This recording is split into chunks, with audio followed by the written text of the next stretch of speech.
ना किसी की बराबरी करना है न किसी से आगे जाना है, कि ना किसी से बराबरी करना है न किसी से आगे जाना है, बस अपने सपनों को हकीकत में लाना है। नमस्कार दोस्तों, मैं मिलन कुशवाहा। आज का जो सेशन है वो बेसिकली एस्टेब्लिशमेंट बेस्ड सेशन होने वाला है। तो माय डियर फ्रेंड्स, हमारा जो फोर्थ कमिंग एग्जामिनेशन यानी LDC 70% होने वाला है, तो उसके एग्जामिनेशन पॉइंट ऑफ व्यू से क्वेश्चन का जो कलेक्शन है वो काफ़ी ज़्यादा सुपर्ब होने वाला है। तो माय डियर फ्रेंड्स, वीडियो में स्टार्ट होने बने रहिए, और यदि इस चैनल पर नए हैं तो just subscribe this channel, because इस चैनल पर आपको हर अपडेटेड से अपडेट किया जाता है।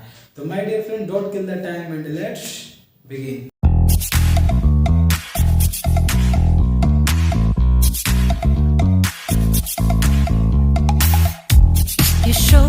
तो dear friends, let's begin. Question first है कि which formula is use to calculate night duty allowances, यानी नाइट ड्यूटी अलाउंसेस के लिए कौन सा फार्मूला यूज किया जाता है, तो वो है बेसिक पे प्लस DA बाई 200। ठीक है, चलिए बढ़ते हैं क्वेश्चन नंबर 2 की ओर। एंड क्वेश्चन नंबर 2 थोड़ा जूम कर लिया जाए। यस, क्वेश्चन नंबर 2 है कि the maximum DCRG amount, DCRG यानी डेथ कम रिटायरमेंट ग्रेच्युटी अमाउंट जो है 7 CP के अनुसार कितना फिक्स किया गया, तो वो है 20 लाख। ठीक है, 20 लाख। चलिए क्वेश्चन नंबर नेक्स्ट बढ़ते हैं कि how much percentage of pension can be commuted, यानी पेंशन का कितना प्रतिशत भाग कम्यूटेटेड किया जा सकता है, वो है 40%, यानी ऑप्शन सी।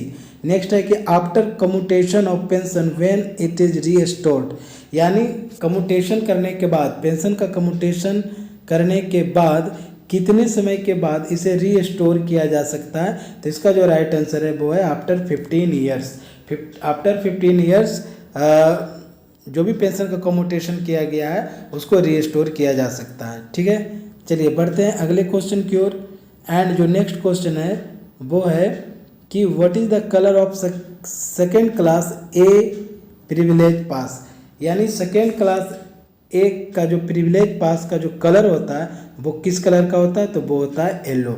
ठीक है, next, on which date railway servant D&A rules 1968 has been enforced, यानी कह रहा है कि जो DNR रूल्स जो होता है वो 1968, D&AR रूल्स 1968 इन्फोर्स, यानी कब से एक लागू हुआ, कब से DNAR 1968 को लागू किया गया, तो इसका जो राइट आंसर है वो है 1 अक्टूबर 1968, यहाँ पर 10 होगा, है ना, 1 अक्टूबर 1968, राइट ऑप्शन सी। नेक्स्ट जो क्वेश्चन है सी कि which standard form is use to remove the railway servant, कहता है कि कौन सा स्टैंडर्ड फॉर्म है, यानी जो चार्जशीट मिलता है ना SF11 SF5 लाइक दिस, तो इसका जो राइट आंसर है वो है SF5। इसका जो राइट आंसर है वो क्या हो जाएगा, SF5। चलिए बढ़ते हैं अगले क्वेश्चन की ओर। एंड जो नेक्स्ट क्वेश्चन है आपका, कहता है कि if appointing authority is not available who will the appointing authority, यानी अपॉइंटिंग अथॉरिटी जो है वो यदि अवेलेबल नहीं हो तो अपॉइंटिंग अथॉरिटी के रूप में काम कौन करते हैं, तो वो करते हैं GM, यानी जनरल मैनेजर।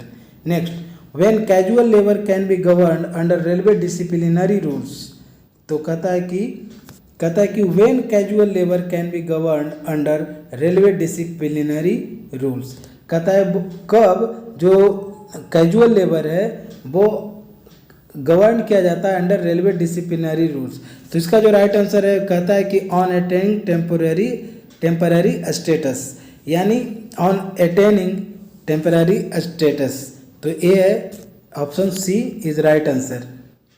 चलिए बढ़ते हैं अगले क्वेश्चन की ओर और थोड़ा जूम किया जाए।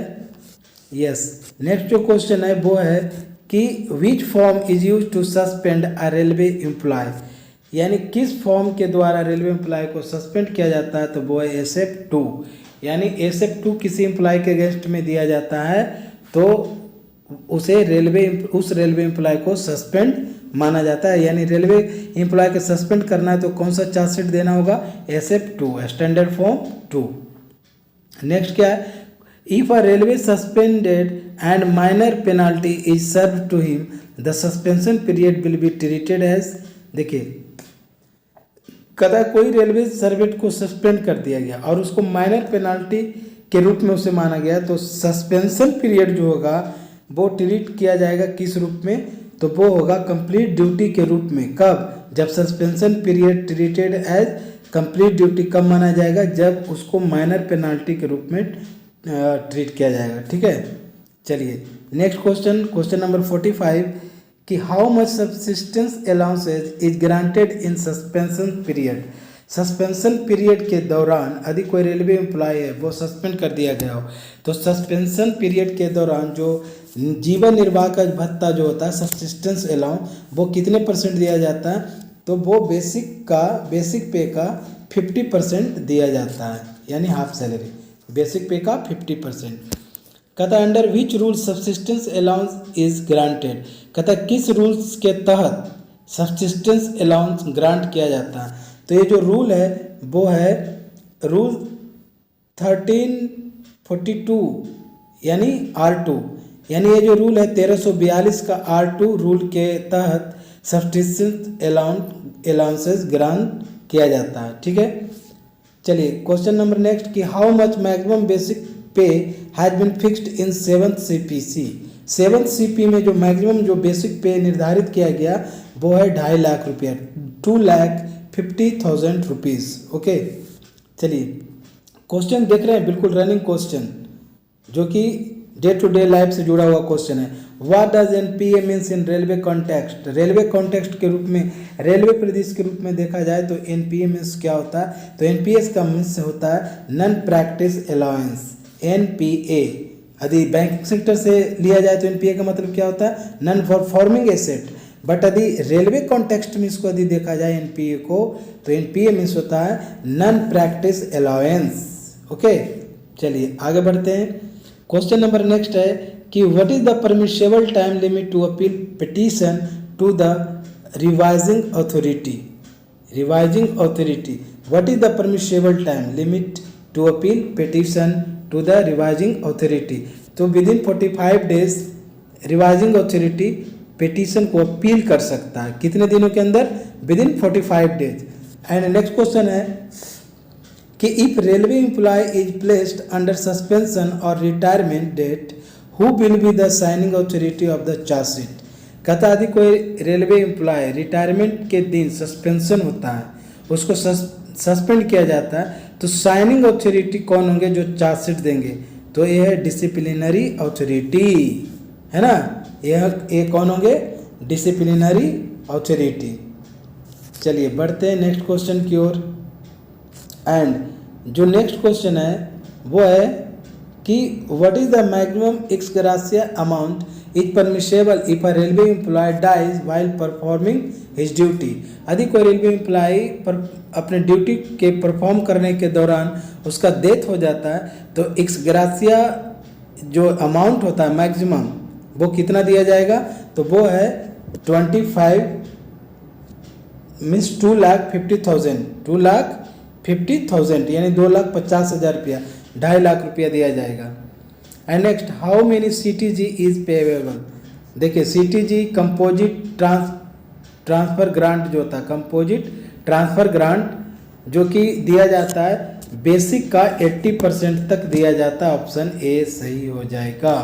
ठीक है, next in which month increment is applied in 7th CPC।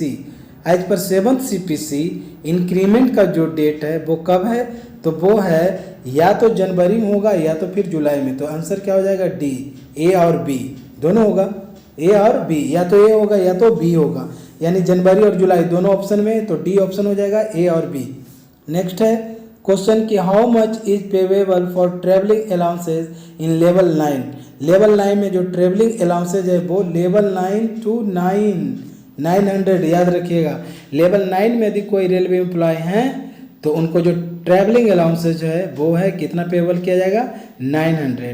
Next है कि travelling allowance is payable for staying outside the headquarters for 12 hours.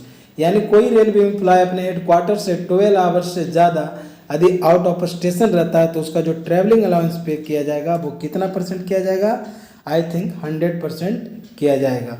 I think means I am sure, I am damn sure 100%। Okay, right answer is 100%।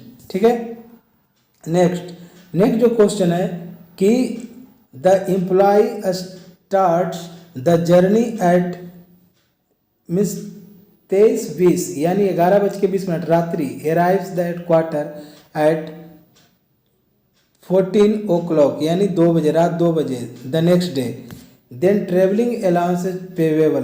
तो travelling allowances कितना पेवेबल किया जाएगा? तो देखिए 23:20 हो गया और 12 बजे तक, यानी वो तो उस दिन का काउंट हो जाएगा, तो उस दिन 30% हो जाएगा। और हेडक्वार्टर वो पहुंचता है कितना? 14 बजे, यानी रात 2 बजे पहुंच रहा है ना? 2 बजे, रात में 23 बजे से 20 बजे तक वो पूरी रात हो गया, तो वहाँ पर 30% मिल गया। और दिन के 14 बजे यानी दिन के 2 बजे पहुँचता है, तो 30% प्लस 100% उसको ट्रेवलिंग अलाउंसेस पेवेबल किया जाएगा। ठीक है, चलिए बढ़ते हैं अगले क्वेश्चन की ओर। कहता on which portal the retirement dues are prepare and paid. कहता है कि किस पोर्टल पर रिटायरमेंट ड्यूज और प्रिपेयर, रिटायरमेंट से रिलेटेड जो भी चीज़ है वो प्रिपेयर किया जाता है, तो वो आपका HRMS। अभी आप देखते होंगे कि हमारा हर चीज़ का अपडेशन HRMS पोर्टल के थ्रू किया जा रहा है। नेक्स्ट है जो हम लोग हर साल फिलअप करते हैं, full form of APAR। APAR का फुल फॉर्म क्या होता है? तो APAR का फुल फॉर्म जो होता है, आई थिंक आप लोग को पता है, कमेंट करके नीचे बता सकते हैं कि क्या होता है APAR का फुल फॉर्म। तो annual performance appraisal report, APAR, annual performance appraisal report. Next है कि on which portal the APAR is done. किस पोर्टल पर APAR डन किया जाता है? तो ये भी HRMS पोर्टल पर डन किया जाता है। HRMS human resource management system, कभी कभी एब्रीविएशन भी पूछ देता है APAR का, annual performance appraisal report and HRMS human resource management system. Okay, चलिए बढ़ते हैं अगले क्वेश्चन की ओर।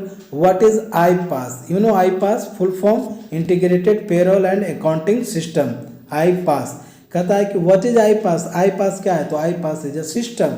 IPAS एक सिस्टम है। कैसा सिस्टम? तो integrated payroll and accounting system है। नेक्स्ट है कि child education allowance is payable.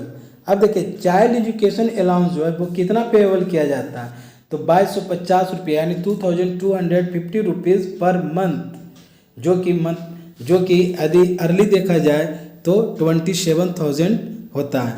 तो एक यहाँ पर दिया हुआ है पर मंथ के हिसाब से, तो इसका जो राइट आंसर हो जाएगा वो हो जाएगा A, 2250 रुपया पर मंथ, 2250 रुपीज़। ओके, तो माय डियर फ्रेंड्स, होप कि आज का वीडियो आपको अच्छा लगा हो। यदि वीडियो आपको अच्छा लगा हो तो एक लाइक ज़रूर कर दीजिएगा और एक शेयर ज़रूर कर दीजिएगा, ताकि हमारे और आपके जैसे जो भी नीडी पर्सन है उन तक हमारा ये प्रयास पहुंच सके।